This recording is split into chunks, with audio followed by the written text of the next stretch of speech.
Gwenaëlle, tu es psychologue clinicienne, psychothérapeute et formatrice. Tu es l'autrice de 2 excellents livres, Guérir des blessures d'attachement et Couper des autres, couper de soi, aux éditions Erol. Dans ce premier volet de 4 interviews, nous allons parler des liens d'attachement qui posent les bases dans notre enfance, de nos façons d'entrer en lien avec les autres. Il existe l'attachement sécure, qui est une base saine et solide, mais aussi les attachements anxieux, évitants et désorganisés. Ces 3 autres formes d'attachement causent beaucoup de dégâts dans les liens aux autres, que ce soit en amour, dans la famille ou dans toutes les relations humaines en général. Pour commencer, peux-tu nous expliquer comment se construit cette base de l'attachement chez l'enfant et pourquoi elle s'imprime en nous durablement ?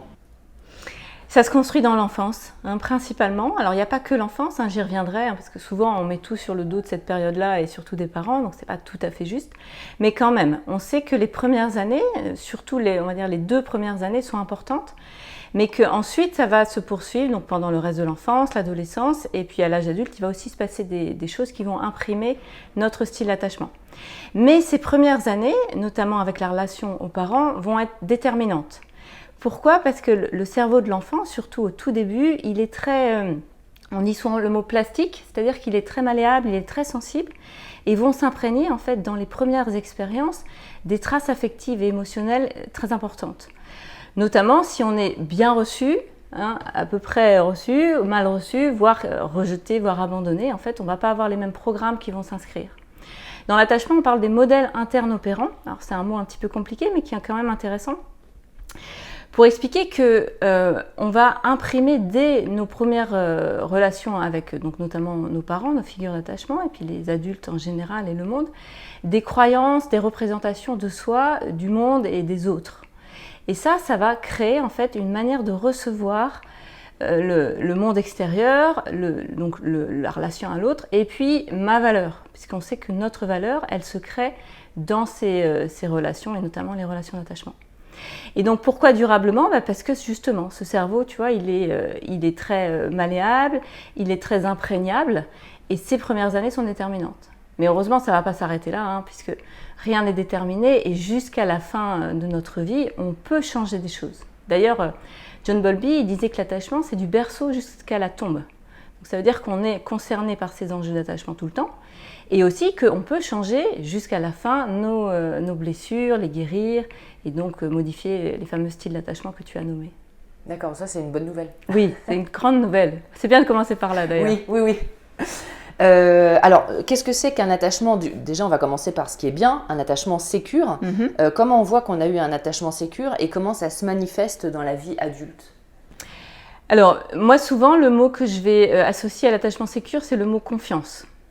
Confiance en soi, en sa valeur, savoir qu'on a une valeur d'existence, on va dire, qu'on a quelque chose à faire ici-bas, qu'on a des qualités, des forces, aussi des faiblesses, mais que globalement, on est quelqu'un qui vaut la peine d'exister.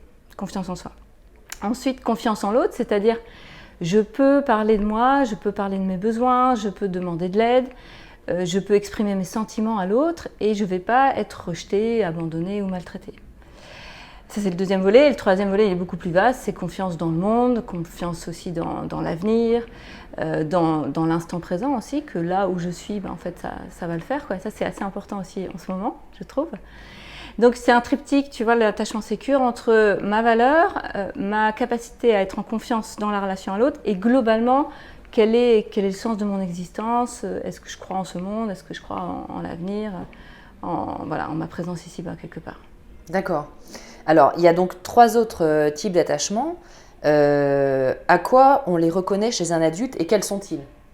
Donc, il y a l'attachement anxieux. Voilà, donc dans les attachements insécures, effectivement, on distingue 3 sous-types. L'attachement anxieux, évitant et désorganisé. Ce qui est peut-être important à dire, c'est les pourcentages, parce que souvent ça éclaire les gens. Donc l'attachement sécure, c'est environ 50% des adultes. C'est à peu près la même chose chez les enfants d'ailleurs, un poil plus. Et donc les attachements insécures, tu as 3 pourcentages différents. L'attachement anxieux, c'est à peu près 20%. L'attachement évitant, 25%. C'est un chiffre qui augmente, j'y reviendrai. Et l'attachement désorganisé, c'est le plus rare, c'est environ 5%. Donc ces 3 attachements insécures, c'est des des défenses en fait que trouve l'individu, donc dès l'enfance, ça se construit dès l'enfance, puis ça va soit évoluer, soit se conforter tout au long de l'adolescence et de l'adulte, à l'âge adulte, selon en fait ce qui se passe. Et c'est des défenses en fait, c'est-à-dire que face à par exemple une blessure de rejet ou d'abandon, tu vas devoir développer des protections. Parce que si tu restes un peu dans une sorte de naïveté, d'innocence, tu vas trop souffrir. Donc les 3 styles d'attachement insécures, c'est des manières de faire face à des événements ou des contextes qui sont insécurisants ou dit plus simplement difficiles. Donc l'attachement anxieux pour commencer, en quelques mots, ça souvent c'est des personnes qui ont vécu dans un environnement qui était plutôt émotionnellement trop instable, où il n'y avait pas quelque chose qui permettait à l'enfant de se sentir jour après jour en sécurité. Typiquement, il y avait des parents anxieux, un environnement un peu mouvant, et du coup, l'enfant n'était jamais sûr de recevoir totalement l'attention dont il a besoin pour grandir. Et ça crée de l'anxiété. Mais c'est de l'anxiété d'attachement, c'est pas l'anxiété comme on l'entend habituellement, puisque les 3 styles d'attachement, y compris les évitants, sont anxieux. L'anxiété d'attachement, c'est une anxiété qui est relative à la relation. Est-ce qu'on va m'aimer ? Est-ce que je ne vais pas être rejetée ? Est-ce que je vaux vraiment quelque chose ? Est-ce qu'on ne va pas me tromper, par exemple, tu vois, dans des relations adultes, etc. Donc les anxieux, en fait, ils ont cette croyance que quelque chose de difficile va arriver, et notamment dans leur relation aux autres, et qu'ils vont se retrouver seuls. Donc eux, ils ont une grande angoisse, c'est l'abandon, la solitude, faire face seul aux défis de l'existence.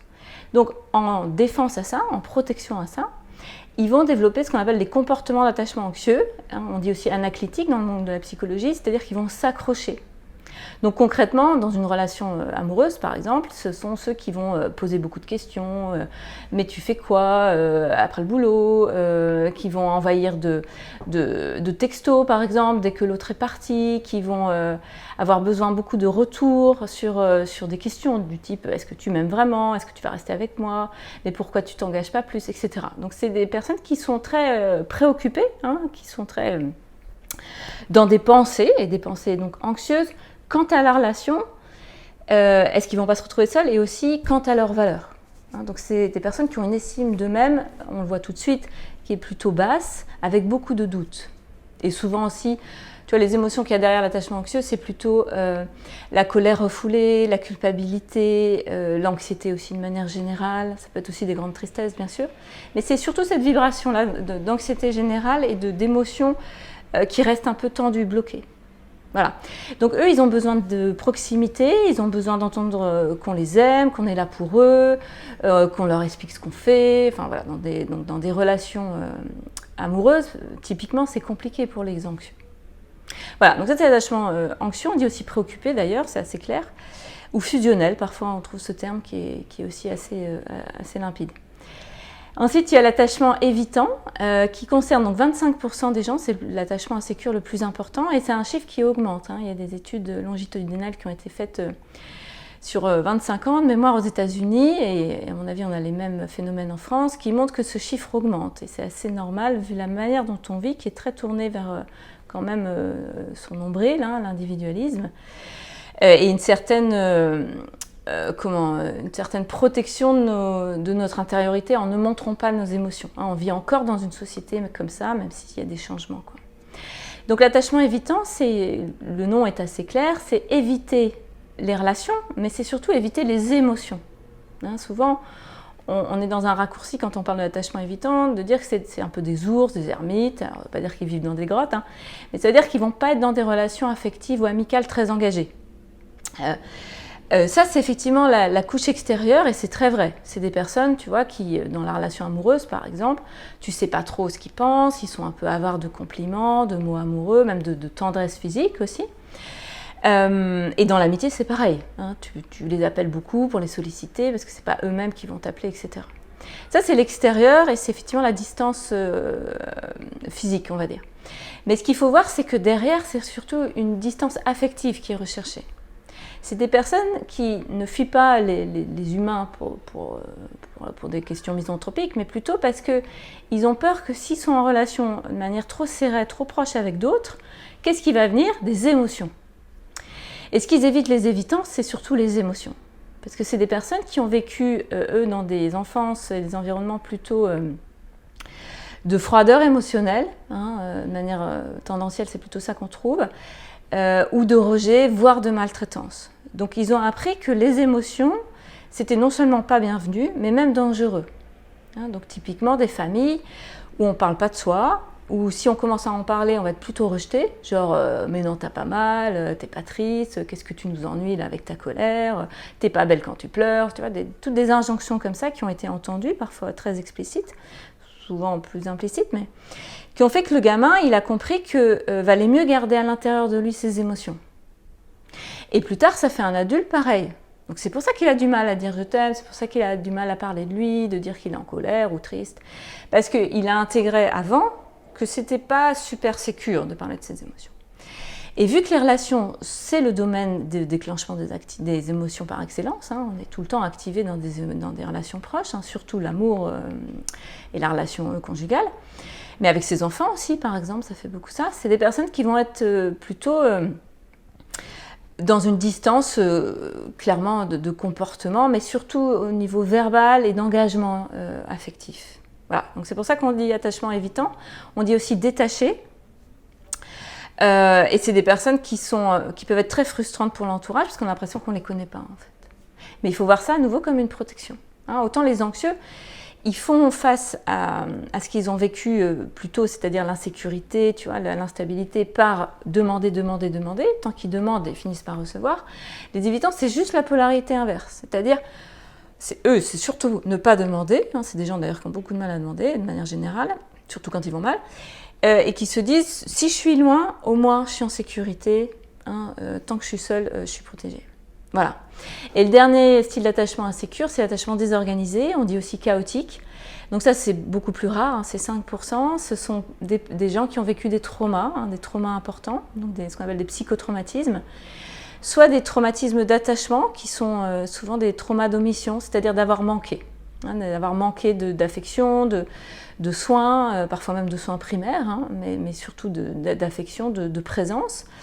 Et puis souvent ça va beaucoup plus loin que ça, puisque tu as souvent donc, de la maltraitance qui peut être verbale, émotionnelle, physique, voire pire sexuelle, avec aussi parfois des histoires de vie compliquées, genre des deuils, des accidents, des abandons, des placements, etc.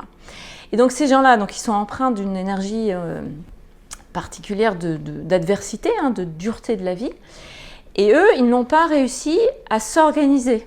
C'est-à-dire que, c'est pour ça qu'on dit désorganisés, ils sont ni évitants pleinement, ni anxieux pleinement. Même si personne n'est pleinement évitant ni pleinement anxieux, mais on va dire que les deux attachements insécures que j'ai décrits avant, c'est une manière d'être qui est quand même prioritaire, majoritaire. C'est assez clair, tu vois, comme fonctionnement. L'attachement désorganisé, c'est chaotique. C'est des gens qui parfois fonctionnent de manière anxieuse, ils s'accrochent aux autres, et d'autres fois, ils évitent les autres.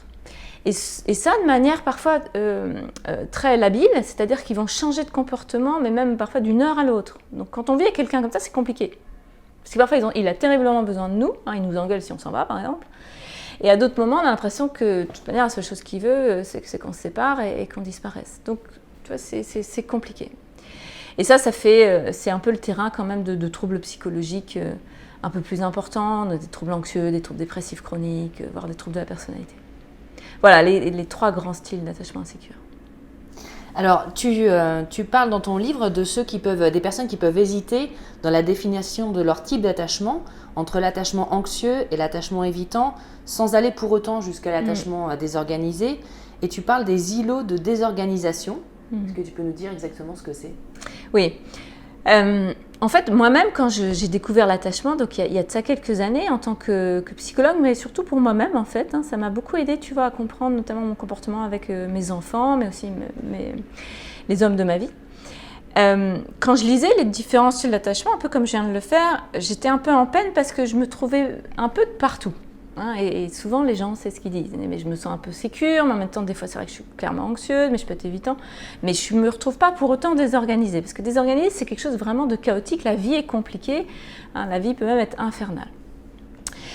Et donc, partant de ce constat-là, je me suis dit, j'ai réfléchi, tu vois, au moment de ma vie où je ne me reconnaissais pas, où j'avais l'impression de basculer dans une désorganisation, Mais c'était temporaire.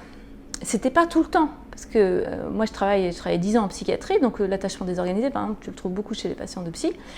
Je ne me retrouvais pas dans ces comportements extrêmement chaotiques. Et en même temps, il y avait certains moments où je me sentais basculer dans quelque chose où j'étais plus moi-même. Moi qui suis principalement évitante, je pouvais notamment être très anxieux dans le sens de l'anaclitisme, c'est-à-dire m'accrocher beaucoup. J'ai vécu ça notamment à ma première rupture amoureuse, où mon comportement évitant, qui avait toujours primé jusqu'alors, tout d'un coup, je ne le retrouvais pas et je m'étais retrouvée à m'accrocher de manière, pour moi, presque hystérique, vu de l'extérieur, à ce jeune homme, puisqu'à l'époque j'avais 20 ans, qui en fait voulait me quitter.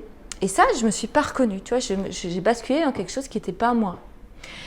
Et donc, bien plus tard, il y a quelques années, j'ai creusé ça, puis beaucoup de récits de mes patients, et je me suis dit qu'en fait, on a tous des moments de notre vie où on peut basculer comme ça pendant quelques heures, voire quelques jours, voire si c'est extrême quelques semaines, dans une polarité qui est l'inverse de celle qu'on a habituellement.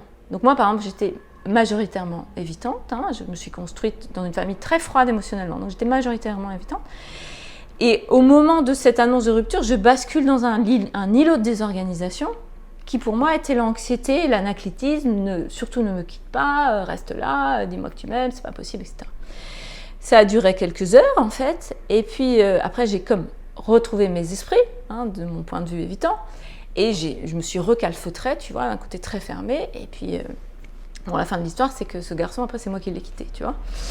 Mais mon côté évitant a repris la main, parce qu'il était majoritaire.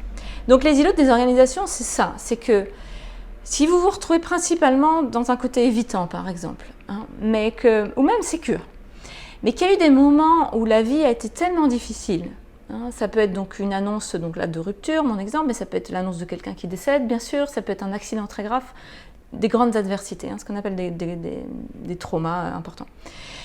Si vous vous retrouvez dans l'autre polarité, donc anxieuse par exemple, ou inversement, si vous êtes majoritairement anxieux ou même sécure, et qu'à un moment vous basculez sur quelque chose qui est l'inverse de de votre fonctionnement habituel, pour moi c'est ça un îlot de désorganisation.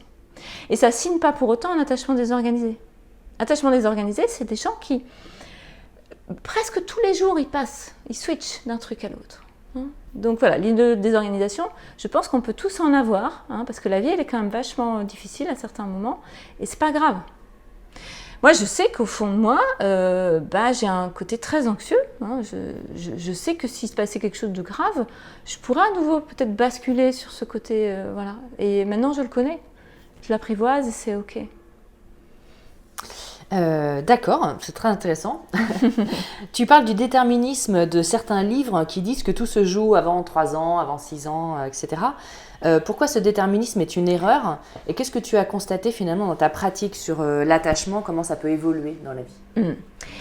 Effectivement, il y a eu un moment où en psychologie, on a mis beaucoup le focus sur ces premières années, ce qu'on appelle les empreintes précoces. Donc, c'est ce que j'ai dit au début, c'est très important. Nos premières années, c'est effectivement les années maîtresses pour notre construction psychique, de par la plasticité du cerveau, de par aussi l'importance de la relation parent-enfant, évidemment.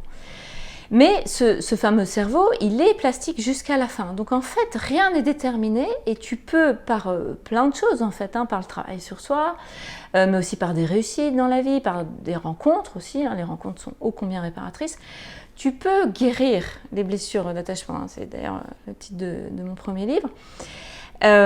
Et ça, tous les psys et tous les thérapeutes le savent, c'est quand même le cœur de notre métier et c'est ça qui est réjouissant quand tu fais ce métier-là, c'est que tu accompagnes des gens qui parfois ont eu des trajectoires extrêmement difficiles, extrêmement adverses, mais peu à peu, parce qu'il n'y a pas de miracle non plus, vont inverser comme leur destin, leur trajectoire et commencer à s'orienter vers la sécurité. Et dans le domaine de l'attachement, on va parler de sécurisation de l'attachement. Donc de passer d'un attachement insécure d'origine à peu quelque chose qui s'organise, qui est de plus en plus solide, vers un attachement qu'on dit sécure acquis, qui est différent de sécure inné, c'est les deux mots qu'on utilise. Sécure inné, c'est quand on a été un peu d'origine baigné dans un environnement plutôt sécurisant, c'est ce que j'ai présenté tout à l'heure. Et sécure acquis, c'est quand la vie t'a plutôt malmené au début, mais grâce à tout ça, tu as acquis une sécurité. Et c'est un attachement sécure qui est bien plus solide, quelque part, que l'attachement sécuriné, puisque, alors ça c'est pas toujours évident à comprendre, mais ceux qui se reconnaîtront là-dedans comprendront tout de suite. En fait, quand tu as vécu l'adversité, quelque part tu es plus fort, hein. C'est ce qu'on appelle la résilience, concept bien connu de Cyrulnik et bien d'autres, qui montre que quand on a été touché, mais qu'on s'est redressé, hein, c'était ça la métaphore de la résilience, hein, c'est ce métal qui a été abîmé mais qui s'est redressé, eh bien on est plus solide. Et ça permet, notamment dans des périodes sombres comme en ce moment, tu vois, d'avoir des gens qui ont une capacité de régulation émotionnelle et de mentalisation plus importante. Donc rien n'est déterminé. On peut changer jusqu'à la fin de la vie. Moi, j'ai eu des patients, mon plus vieux patient, je crois qu'il avait 83 ans. C'était un vieux monsieur que je n'ai pas vu longtemps. Mais les quelques séances qu'on a fait, il y a eu des choses qui ont été, tu vois, touchées au niveau émotionnel, des compréhensions aussi cognitives, et qui ont permis d'apaiser certaines parties de lui et d'acquérir plus de tranquillité. Donc jusqu'à la fin, on peut changer. Bon, bah ça c'est super. Merci beaucoup. Donc on va te retrouver dans les 3 vidéos suivantes qui sont donc cette petite série pour détailler un peu plus l'attachement anxieux, l'attachement évitant et l'attachement désorganisé.